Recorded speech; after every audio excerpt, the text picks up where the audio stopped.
ঢাকা বিশ্ববিদ্যালয়ের অধিভুক্ত সরকারি ৭ কলেজকে সম্মানজনক পৃথকীকরণের বিষয়ে সিদ্ধান্ত নেওয়া হয়েছে। ২০২৪-২৫ শিক্ষাবর্ষ থেকে এই সিদ্ধান্ত কার্যকর করা হবে বলে জানিয়েছেন বিশ্ববিদ্যালয়ের উপাচার্য অধ্যাপক ডক্টর নিয়াজ আহমেদ খান। সোমবার বেলা ৩টায় অধিভুক্ত সরকারি ৭ কলেজের অধ্যক্ষগণের সঙ্গে ঢাবি উপাচার্যের জরুরি সভা শেষে বিশ্ববিদ্যালয়ের আব্দুল মতিন ভার্চুয়াল ক্লাসরুমে এক সংবাদ সম্মেলনে এই তথ্য জানান তিনি। এ সময় লিখিত বক্তব্য পাঠকালে ঢাবি উপাচার্য বলেন, ঢাকা বিশ্ববিদ্যালয় প্রশাসন অধিভুক্ত সরকারি ৭ কলেজ বিষয়ে অনাকাঙ্ক্ষিত ঘটনায় ইতিমধ্যে আন্তরিকভাবে দুঃখ প্রকাশ করেছে এবং ধৈর্য ধারণ, সম্প্রীতি ও সৌহার্দ্যপূর্ণ সম্পর্ক বজায় রাখার জন্য ঢাকা বিশ্ববিদ্যালয় এবং অধিভুক্ত সরকারি ৭ কলেজের শিক্ষার্থীদের প্রতি আহ্বান জানিয়েছে।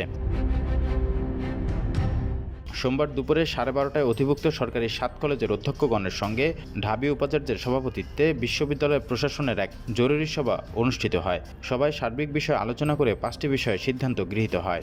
ঢাকা বিশ্ববিদ্যালয়ের সাথেও অধিভুক্ত সরকারি 7 কলেজের সম্মানজনক পৃথকীকরণের বিষয়ে সিদ্ধান্ত নেওয়া হয়। অধিভুক্ত সরকারি 7 কলেজের শিক্ষার্থীদের ভর্তি কার্যক্রম পরিচালনা সংক্রান্ত পূর্ববর্তী সিদ্ধান্ত পরিবর্তন করে 1 বছর এগিয়ে এনে এবছর থেকে অর্থাৎ 2024-25 শিক্ষাবর্ষ থেকে ঢাকা বিশ্ববিদ্যালয়ের অধীনে ভর্তি না নেওয়ার ব্যাপারে সিদ্ধান্ত গৃহীত হয়।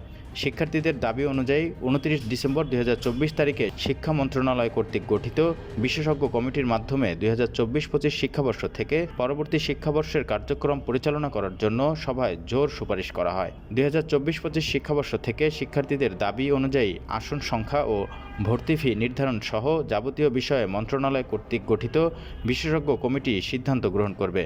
যেসব শিক্ষার্থী বর্তমানে ঢাকা বিশ্ববিদ্যালয়ের চলমান শিক্ষা কার্যক্রমের অধীনে রয়েছে তাদের ক্ষেত্রে বিশ্ববিদ্যালয় প্রশাসন দায়িত্বশীল থাকবে যাতে তাদের শিক্ষাজীবন কোনোভাবেই ক্ষতিগ্রস্ত না হয়। এর আগে রোববার রাতভর 7 কলেজের আন্দোলনরত শিক্ষার্থী ও ঢাকা বিশ্ববিদ্যালয়ের শিক্ষার্থীদের মধ্যে চলে ধাওয়া পাল্টা ধাওয়া। রণক্ষেত্রে পরিণত হয় রাজধানীর নীলক্ষেত এলাকা। উভয় পক্ষের মারমুখী অবস্থানে প্রায় সারা রাতি উত্তেজনায় কাটান সেখানকার বাসিন্দারা। টিয়ারশেল ও সাউন্ড গ্রেনেড নিক্ষেপ করেও পরিস্থিতি শান্ত করতে পারেননি পুলিশ। নিয়োজিত করা হয় বিজিবি সদস্যদের। পরে ভোররাতে পরিস্থিতি শান্ত হয়। এ ঘটনায় আহত হয় বেশ কয়েকজন শিক্ষার্থী।